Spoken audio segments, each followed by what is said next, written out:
All praise is due to Allah, the Lord of all worlds. We praise Him, seek His help, and seek His forgiveness. Peace and blessings be upon our beloved Prophet Muhammad sallallahu alaihi wasallam, his family, his companions, and all those who follow his guidance until the day of judgment. Dear brothers and sisters, Assalamu alaikum wa rahmatullahi wa barakatuh. Welcome back to our series, Understanding the Surahs. Today's surah is one of the shortest in the entire Qur'an, just 3 ayahs.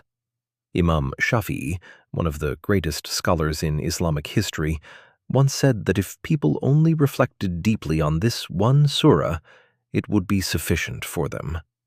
That's how much is packed into these 3 lines.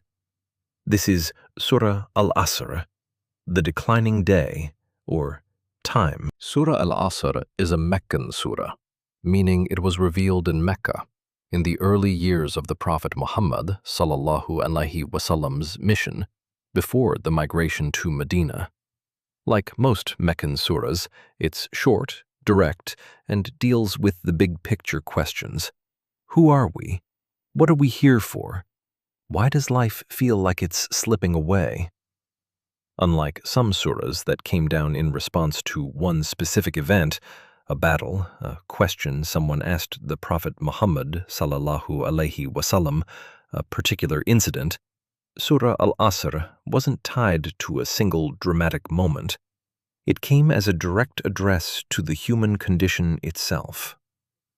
The early Meccan period was a time when the Muslim community was small, often persecuted, and surrounded by people chasing wealth, status, and tribal pride, convinced that this worldly life was all that mattered. Into that setting, Allah reveals a surah that essentially says, all of that, the chase, the pride, the busyness, is a losing trade, unless it's built on 4 things. And then the surah tells you exactly what those 4 things are. Why does Allah swear by time? The surah begins with an oath, by time. In the Qur'an, when Allah swears by something from His creation, it highlights its great importance. Time is one of the greatest blessings Allah has given us. Every rich person receives 24 hours. Every poor person receives 24 hours. Every king and every laborer receive the same amount of time. Once a moment passes, no amount of money can bring it back. Allah reminds us that our lives are made up of moments. How we spend those moments determines our success. Understanding each ayah. Ayah 1. Wal Asr. By time. Allah begins with an oath by time itself. Our lives are constantly moving forward. Every second brings us closer to meeting Allah. Time is more valuable than gold. If you lose money, you may earn it again.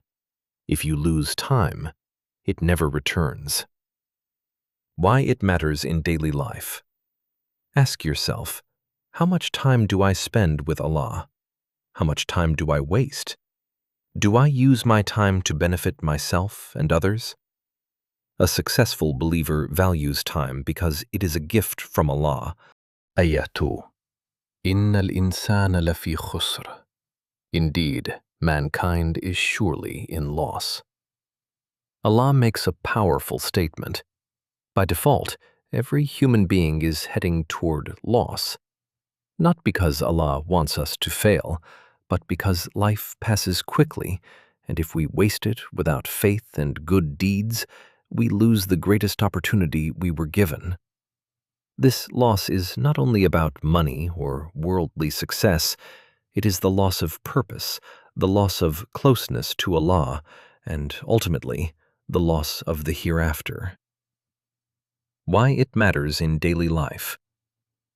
Many people spend years chasing careers, wealth, or fame, but neglect their relationship with Allah and their responsibilities toward others. This ayah reminds us that real success is measured by Allah, not by the world. Ayah 3. إلا الذين آمنوا وعملوا الصالحات وتواصوا بالحق وتواصوا بالصبر. Except those who believe, do righteous deeds, encourage one another to the truth, and encourage one another to patience. Allah gives us 4 qualities that save a person from loss. First, faith, believing in Allah sincerely. Faith is the foundation. Without it, everything else loses its true purpose. Second, righteous deeds. Faith should appear in our actions. Prayer, honesty, charity, kindness, justice, helping others. These are all righteous deeds. Third, encouraging one another to the truth. This means standing for what is right, speaking honestly, supporting justice, calling people toward goodness with wisdom and kindness. Sometimes speaking the truth is difficult, but Islam teaches us not to remain silent when injustice is taking place if we are able to address it in a lawful and wise way. Fourth, encouraging one another to patience. This part is often misunderstood. Many people think patience means stay silent, accept every hardship, never speak up. But that is not the complete Islamic understanding of patience. The Arabic word Sabr means steadfastness, perseverance, and self-control in remaining upon what is right. Sometimes patience means waiting calmly. Sometimes patience means continuing to worship despite difficulties.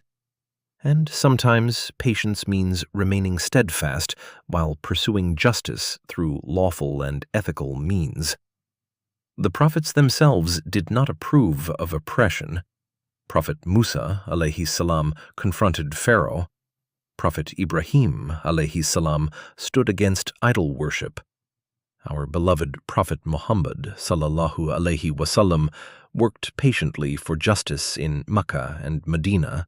He endured persecution, sought lawful solutions, established justice when Allah gave him authority, and never accepted oppression as something good. Therefore, patience does not mean approving injustice, nor does it mean telling an oppressed person that they must simply remain in harm. Islam encourages believers to remove oppression according to their ability and within the guidance Allah has given, while remaining patient, principled, and trusting in Allah throughout that struggle.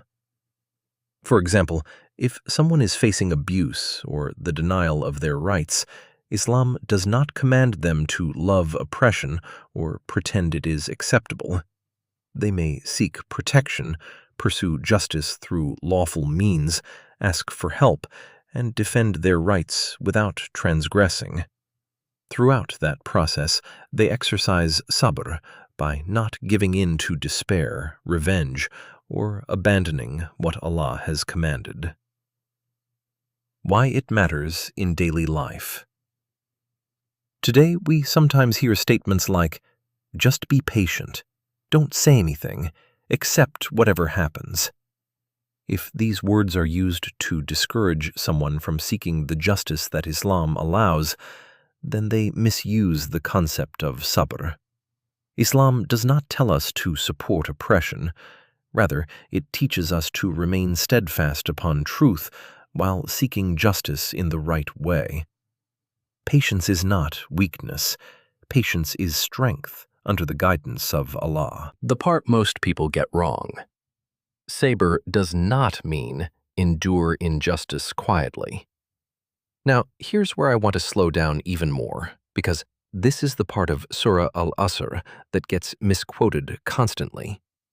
A lot of people, often with good intentions, read the word sabr in this surah and stop right there. They hear patience, and they take it to mean, whatever happens to you, however you're treated, however unfair it is, just endure it quietly. Don't complain. Don't fight it. That's what a person of faith does. That is not what this surah says. Look again at the actual sequence. Tawasso bil haqqi wa tawasso bis sabr. Advise each other to truth and advise each other to patience. Sabr in this ayah is never standing alone.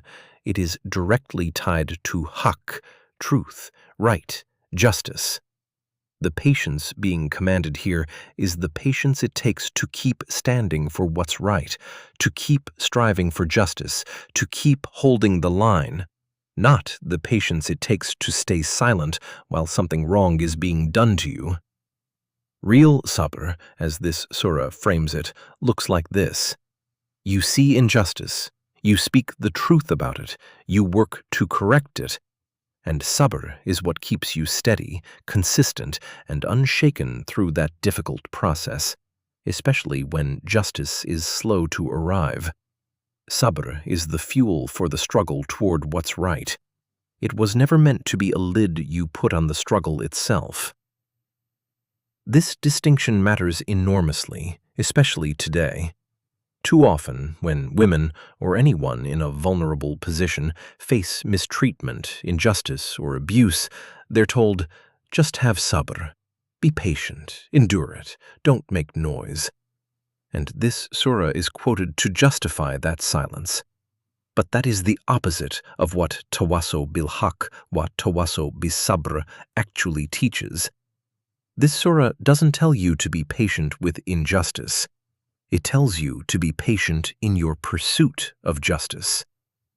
Those are two completely different things, and confusing them has caused real harm to real people. Being a person of faith doesn't mean absorbing wrong quietly.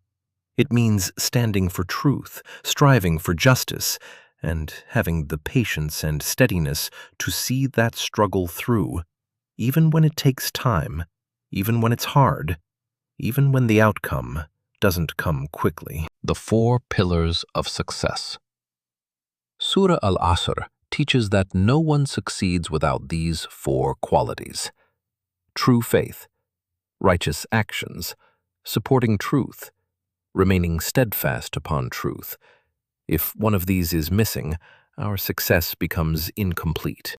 Lessons we learn from Surah Al Asr. 1. Time is one of Allah's greatest blessings. Use it wisely before it is gone. 2. Faith should lead to action. Belief is reflected in the way we live. 3. Muslims should encourage truth. Speak with wisdom, honesty, and kindness. Stand against falsehood without becoming unjust yourself. 4. Patience is active, not passive. It is perseverance upon righteousness. It includes continuing lawful efforts for justice while trusting Allah with the outcome. 5.